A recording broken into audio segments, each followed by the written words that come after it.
AITA for telling my best friend I will never give birth to his child. So I, 29F, have been best friends with this guy, let's call him Jared 30M, for basically my entire life. We met in school, and from day one we just clicked. We were inseparable, did everything together. He was the first person I ever came out to as someone who struggles with anxiety and depression, and I was the first person he came out to as gay. We've always had this really deep bond. I love him like a brother, and over the years, we've supported each other through thick and thin. When we were about 15, he came up with this idea. He told me that someday, when he got married, he wanted me to be the one to give birth to his child. I remember it so clearly because it honestly shocked me. He explained how, being a man, he couldn't get pregnant, and he didn't want just anyone to be the surrogate. He wanted someone he trusted with his life, and that person was me. At the time, I didn't really know how to respond. It felt so out of left field, but I had just watched a TV show about a woman who gave birth to triplets for her brother and became severely depressed afterward. I was sensitive even back then, and I struggled with mental health issues because of trauma in my childhood, so I immediately told him, no, I can't do that. I explained that I didn't think I was emotionally strong enough to go through with something like that. And I was only 15, barely understanding what surrogacy even meant. But Jared, he didn't take it well. He got mad and didn't talk to me for 2 whole days, which might not seem like a big deal. But for us, we'd never gone more than a few hours without texting or talking. So those 2 days felt like a breakup. Eventually, we made up and things went back to normal. But every now and then, Jared would bring up the topic again. Each time I would tell him no, and each time he would get upset. It started to feel like this endless cycle. I would try to explain over and over that it wasn't about him or his future family. I just couldn't mentally or emotionally handle the thought of being pregnant, let alone carrying someone else's child. But no matter what I said, it felt like he just wouldn't hear me. And then, a few months ago, everything came to a head. Jared recently got engaged to his long-term boyfriend. Of course, I was over the moon for him. They threw this big dinner with friends to celebrate the engagement, and everything was going great until Jared brought up the surrogacy thing. Again, he and his fiancée had been planning their future, and they were serious about starting a family. He turned to me in front of everyone and said something like, "We've talked about it, and we really want you to be the one to carry our child. We'll pay you really well, and we'll cover therapy or anything you need afterward." It felt like the room just stopped. I was so taken aback that he had the nerve to bring it up again, especially in such a public way, that I just snapped. I told him, "Jared, I've told you 1,000 times, I will never give birth to your child. I don't understand why you keep pushing this on me. And if you're so willing to pay someone, find a surrogate who actually wants to do it." He got mad. Again. Except this time, he stormed out of the restaurant, his fiancée trailing after him, and left me sitting there with our friends, all of whom had heard every word. It was incredibly awkward. Most of the women in our friend group were on my side. They agreed that it was unfair and kind of uncomfortable that he kept bringing it up, especially knowing how I feel about it. But some of our other friends, particularly the guys from the LGBTQ+ community, thought I was overreacting. They said it would be a really meaningful thing to do for him, and that maybe I should reconsider. Honestly though, I'm just tired. I love Jared. I do, but I've had this same conversation with him over and over for the past 15 years. He asks, I say no, he gets mad, and then I'm the one who has to either wait for him to come around or make the first move to apologize so we can be friends again. I've always felt like I'm being backed into a corner, like my feelings don't really matter, because this is what Jared wants, and it's not the first time he's acted like that in our friendship. I'm frustrated because I feel like this is a decision about my body, and yet, I'm the one being made to feel guilty for saying no. Jared keeps telling me he trusts me more than anyone else in the world, which is why he wants me to be the one to do it, but honestly, I just don't want to. I've never wanted to, and I'm tired of explaining myself over and over. At the same time, I don't want to lose him as a friend. We've been through so much together, and it hurts that this is something we keep fighting about. But I'm at my breaking point.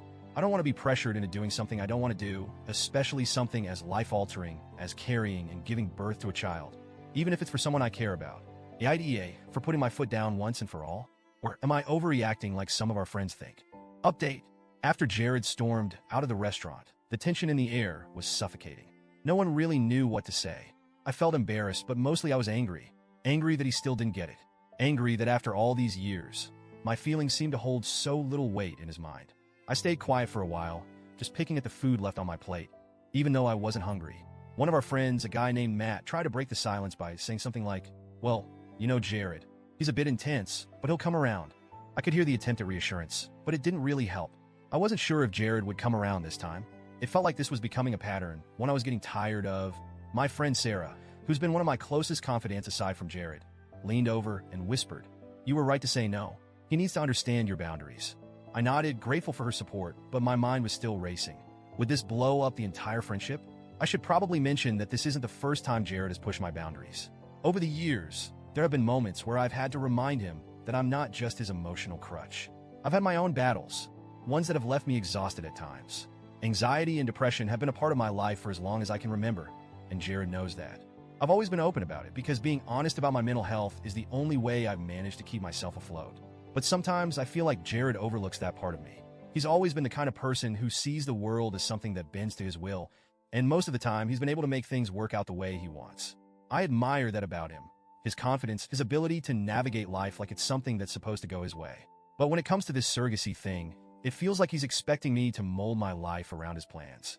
The next day, I got a text from him. Just one line. Can we talk?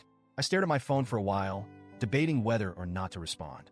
Part of me wanted to just ignore it, to avoid another fight, but I knew that wouldn't help anything. So I replied, and we agreed to meet at his place the next day. I showed up, feeling a mix of dread and determination.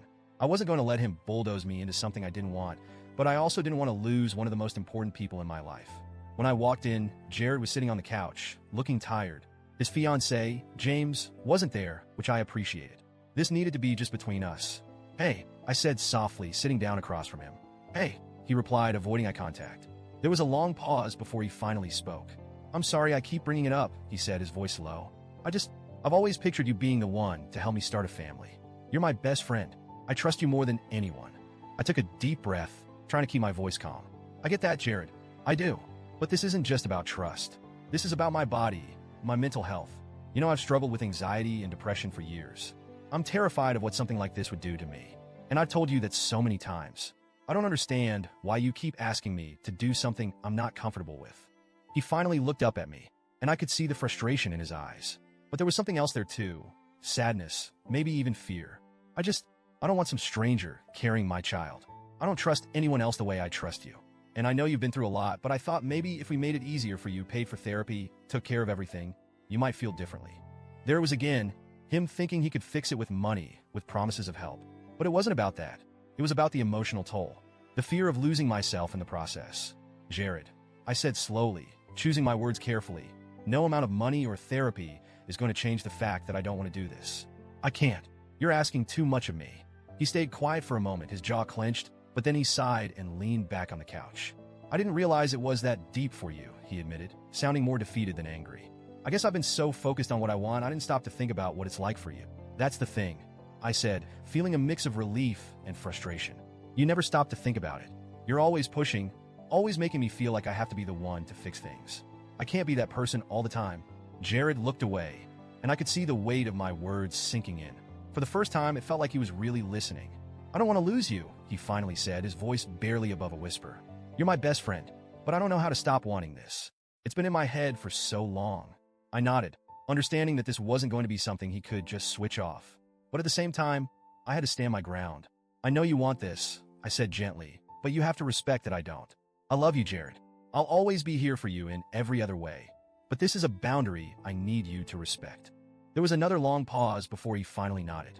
Okay, he said softly. I get it now. I'll stop asking.